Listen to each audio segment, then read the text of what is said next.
Dear students, welcome back. Now in this session we are going to discuss about the cecum as well as the vermiform appendix also. The terminal ileum joins the large intestine.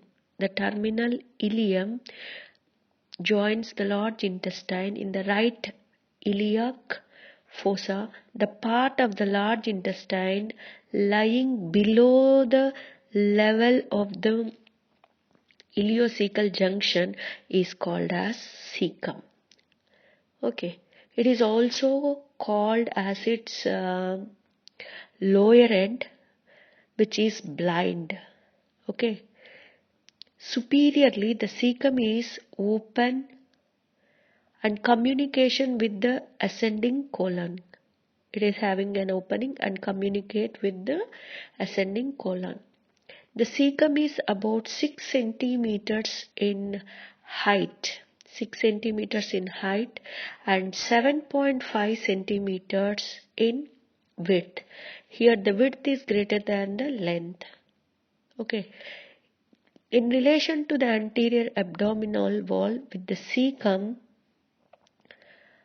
lies in a triangle which is bounded above by the transtubercular plane, medially by the right lateral line, and below by the inguinal ligament.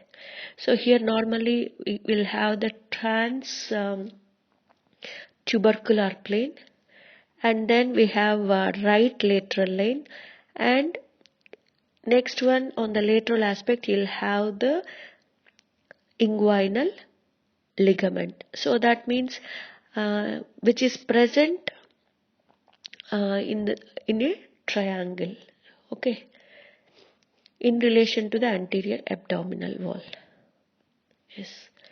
Next, the ileocecal junction lies at the intersection. The ileocecal junction lies at the intersection of transtubercular plane as well as the right lateral plane. Okay. Yes, here you can find the opening here. So which is present at the interjunction between the transtubercular plane. This is the transtubercular plane and this one is right lateral line. Okay. And next, the vermiform appendix opens into the caecum about 2 centimeters below this point. 2 centimeters below this point. Okay. So this is about where the caecum is located, and if you see the peritoneal relations, the caecum is surrounded all round by the peritoneum. Okay, and then if you see this interior of the caecum, the mucous lining of the caecum is thrown into irregular folds, and the ileocecal opening is seen as a transverse slit in the upper and medial wall. So here you can see upper and medial wall, and the upper and lower lips of the opening are prominent and are continuous with 2 ridges in the mucosa, which is called as frenula of the ileocolic valve.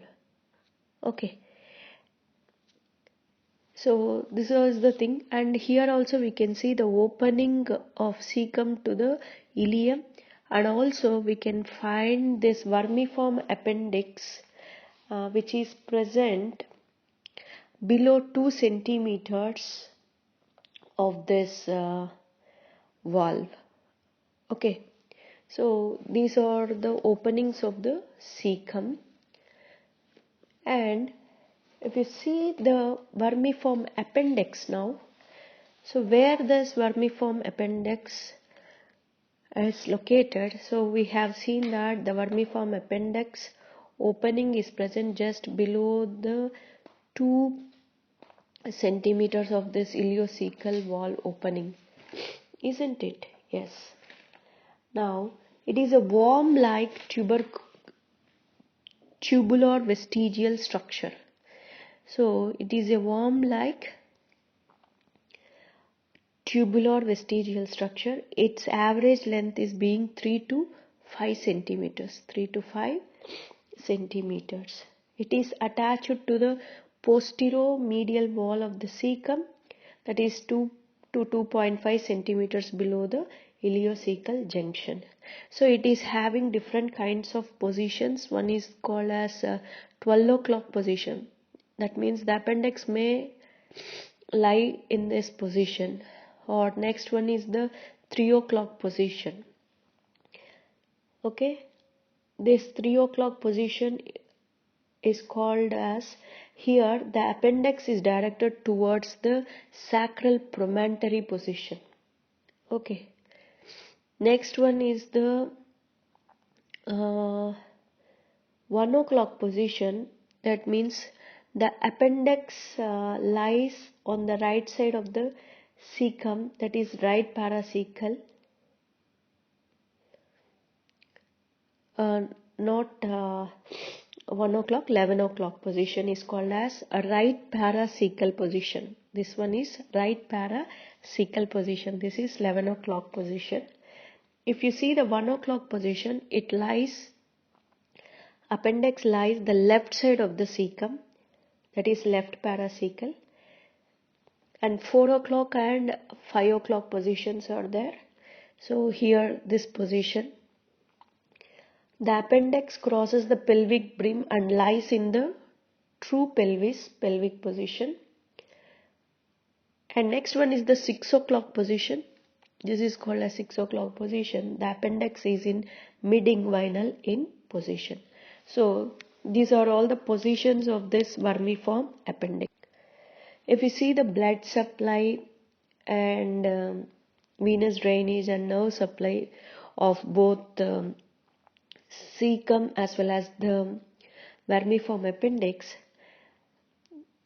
the caecum is supplied by the anterior and posterior caecal branch of ileocecal artery. So this is the ileocecal artery supplies the caecum, and the appendicular artery is a branch of ileocolic artery, reaches the appendix through the mesoappendix, and this one supplies the appendix, vermiform appendix. If you see the venous drainage, which is brought about by the corresponding veins which ultimately drain into the portal vein.